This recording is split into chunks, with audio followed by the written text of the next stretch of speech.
Et 17 minutes, mesdames, messieurs, on fait un autre tour à 5 minutes. On devrait avoir avec nous en visuel notre bon professeur Rome Chantal, qui est professeur adjoint à l'École des hautes études publiques à l'Université de Moncton.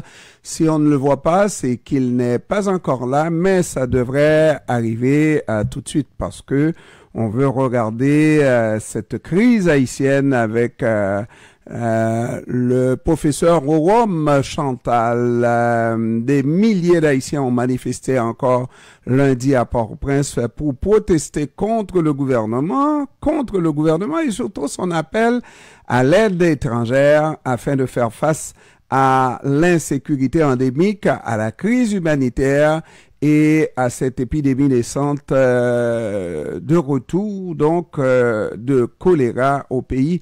Au lendemain d'un appel du secrétaire général de l'ONU au déploiement d'une force internationale au pays, Haïti a donc demandé l'aide de la communauté internationale, l'aide d'une force armée. Alors avec nous, le professeur Rome Chantal en visuel. Bon après-midi, professeur Rome Chantal. Après-midi, Jean-Ernest Pierre. Ça va bien, professeur? Oui, ça va bien, merci. Même si notre pays va mal. C'est vrai. Et ça, effectivement, ça nous frustre énormément puisqu'on accumule les mauvaises nouvelles et on ne voit pas vraiment la lumière au bout du tunnel. Professeur, ce qui est accablant dans tout ça, c'est d'assister à l'agonie de notre pays et de nous sentir vraiment inutiles.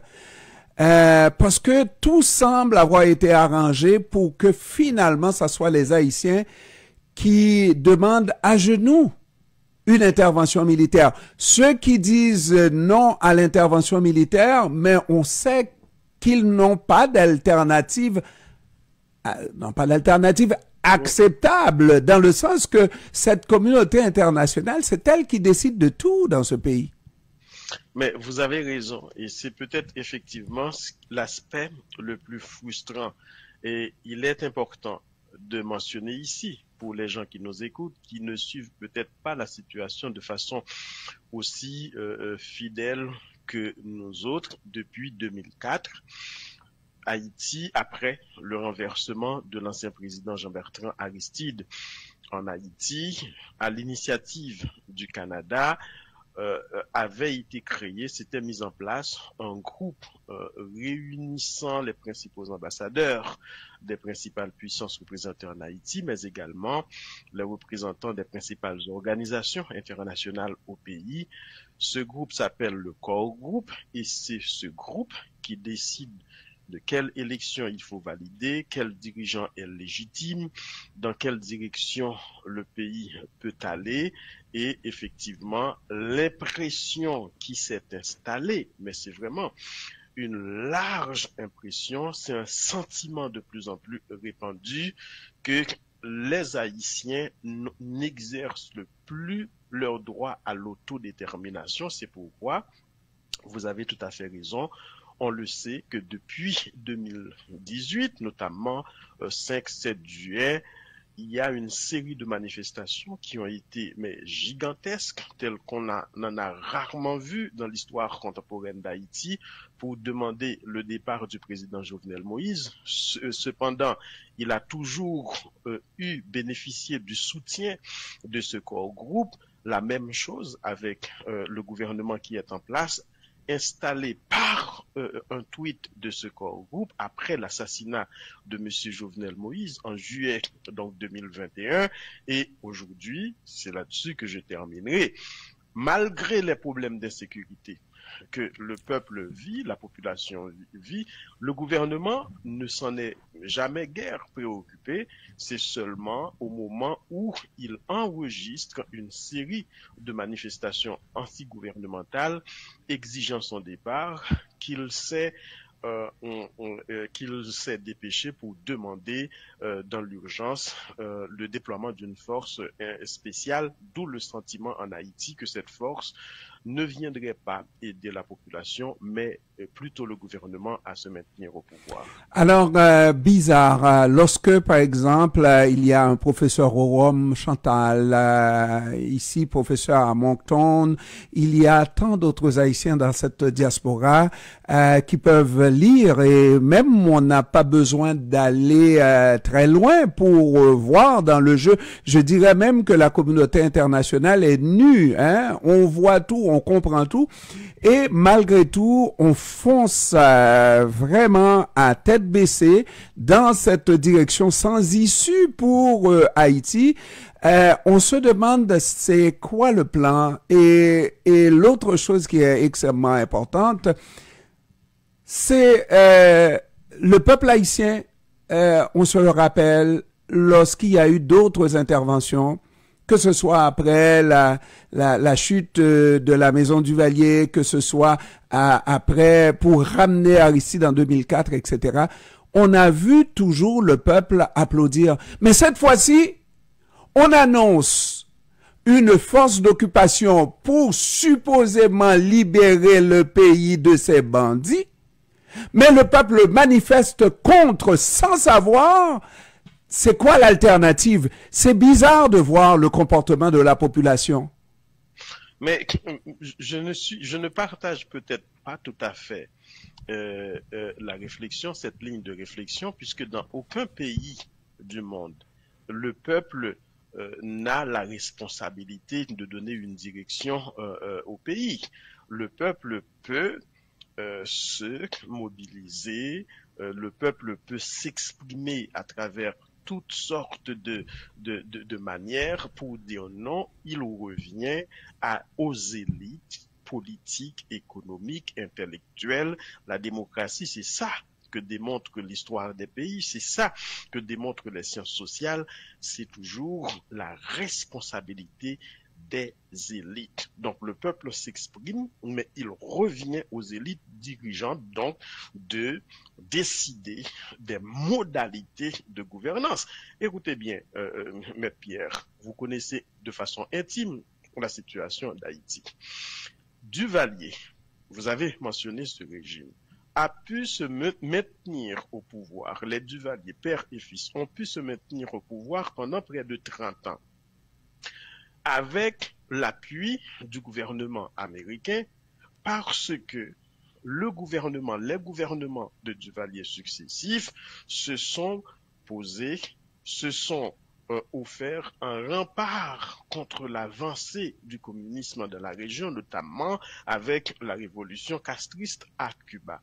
Mais il a fallu le courage du peuple haïtien en 1986 pour s'ériger face à ce gouvernement, et malgré l'appui du gouvernement américain qui disait en privé que les Duvalier étaient parmi les pires dictateurs dans la région. Finalement, c'est le peuple qui a triomphé malgré donc l'appui du gouvernement américain. Et depuis, ce peuple, on l'a vu, s'est érigé contre les dérives du gouvernement de Michel Martelly, contre les graves dérives du gouvernement de Jovenel Moïse, demande justice pour les détournements de fonds, pour les massacres commis dans la capitale haïtienne. Pourtant, on n'a jamais entendu un appui, un mouvement de solidarité au plan international. Et on sait très bien que ces gouvernements illégitimes, corrompus, ont pu se maintenir au pouvoir avec l'accord de pays comme les États-Unis et le Canada. Est-ce qu'aujourd'hui, vous pouvez vraiment, Maître Pierre, rejeter le blâme sur le peuple comme n'ayant pas proposé d'alternative? Non, c'est pas au peuple à proposer d'alternative. Je me suis mal exprimé en ce sens que quelquefois, le peuple peut choisir entre deux issues, deux avenues. Là, il n'y a pas cette deuxième voie-là parce que les Haïtiens entre eux ne s'entendent pas, mais avec Ariel comme étant un roc de la communauté internationale. Il n'y a pas d'alternative de l'autre côté. on pourrait dire que tant qu'à y être, on préfère que l'étranger vienne nous aider à nous débarrasser de ces barbecues et compagnie. Et là, c'est la première fois, et c'est là où je fais appel à ta mémoire, parce que moi, indifféremment que tu me vous vois, moi je te tutoie, n'est-ce pas? C'est là où on se dit, vraiment, il y a quelque chose qui a changé. Est-ce que c'est une maturité du côté du peuple haïtien? C'est la première fois depuis ces dernières années, là, qu'on voit un peuple haïtien s'opposer à l'annonce à la venue d'un peuple, d'une force libératrice, supposément libératrice d'Haïti. Généralement, on voit des applaudissements de la population. Mais ça rend compte, et c'est un point très, à mon avis, très fort que vous mentionnez ici. Mais pourquoi? Avant, le peuple était sous le joug donc de gouvernements qui perpétraient toutes sortes d'atrocités et l'annonce, l'arrivée, le déploiement, l'annonce du déploiement de ces forces internationales portait en elle un certain espoir. Alors, ce que vous avez mentionné rend compte de quoi? Rend compte des plaies béantes encore ouvertes qui ne se sont pas encore cicatrisées de l'expérience vécue avec les forces internationales. On connaît bien le bilan de ces forces. Les soldats des Nations Unies qui ont introduit sur le territoire haïtien un choléra, une épidémie de choléra dévastatrice. Et on sait que des spécialistes internationaux comme le professeur Didier Raoult, il a expliqué que, eh bien, dans l'histoire d'Haïti, jamais on a eu le choléra, mais cette épidémie avait été introduite par un contingent népalais de la mission des Nations Unies. On sait aussi que les soldats des Nations Unies ont eu un comportement répréhensible vis-à-vis des familles haïtiennes, des femmes haïtiennes, parce qu'ils avaient de gros moyens.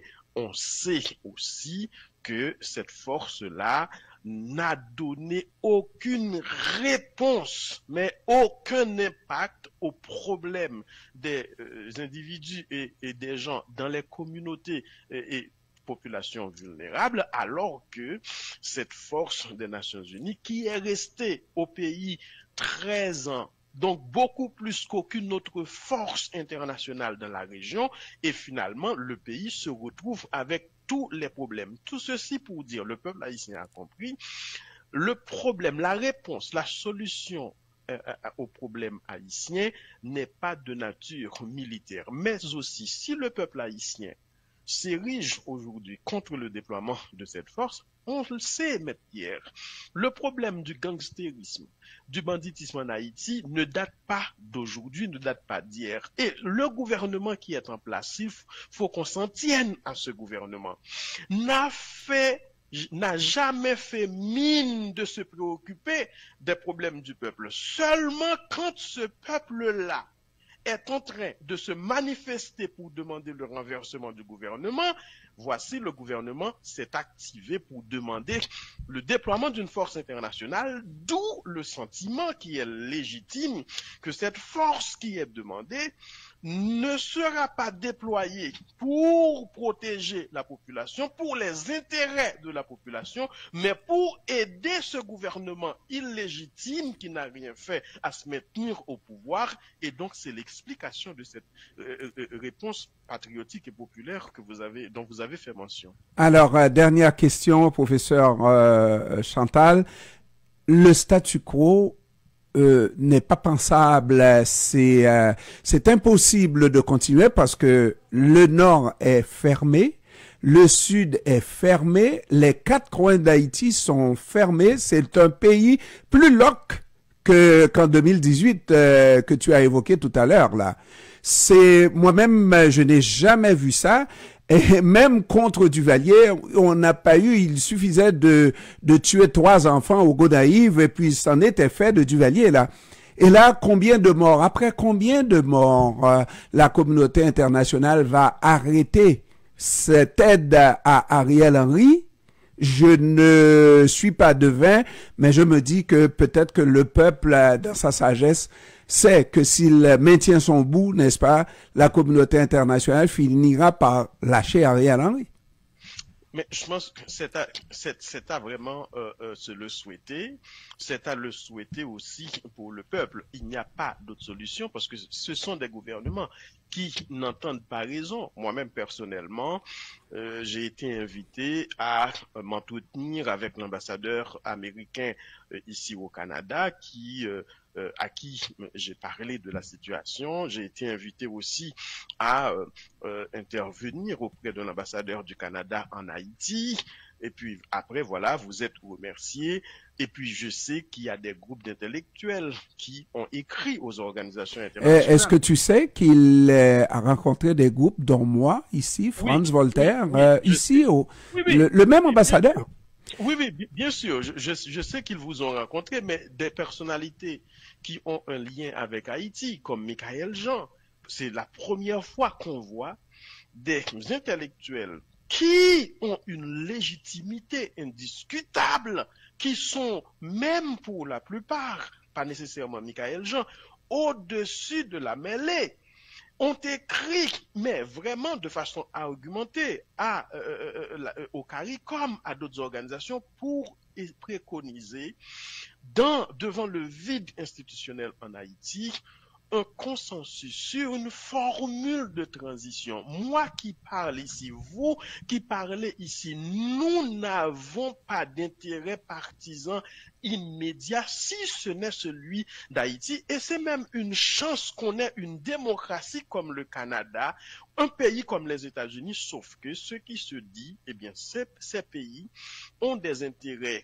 égoïstes étroits qui s'expriment sous la forme de l'exploration du sous-sol haïtien. Ils ont des compagnies minières qui sont implantées au pays selon ce qui se dit et donc ils préfèrent pactiser avec des gouvernements corrompus, des gens qui sont manipulables et puis à partir de ce moment, ils oublient les intérêts du peuple haïtien et donc aujourd'hui, je crois, ils sont en train d'avoir une réponse de la part d'une population qui en a marre, espérons qu'ils comprendront finalement la nécessité de se mettre du bon côté de l'histoire et donc du côté de la population haïtienne. Professeur Jérôme Chantal, professeur adjoint à l'école des hautes études publiques à l'université de Moncton. Professeur, je vous remercie. Je te remercie. Mais merci. Je beaucoup. te remercie. Oui, le vous, c'est pour les autres. On se connaît quand même depuis quelques bonnes années. Quand même, bonnes années. Et puis tu es mon petit, là, hein, mon petit grand professeur, n'est-ce pas? Tu es effectivement un frère. Merci. Nous a accueillis aussi à durant nos premières visites, tu fais partie des premières personnalités que nous avons rencontrées au sein de cette communauté. Donc, voilà. Absolument. Merci beaucoup, professeur. Et puis, bon travail. Et on continue à suivre naturellement. On sera là même pour une émission spéciale samedi en direct en studio. On se reparle. Merci. Merci, au revoir. Pour l'instant, il est 16h53, mesdames et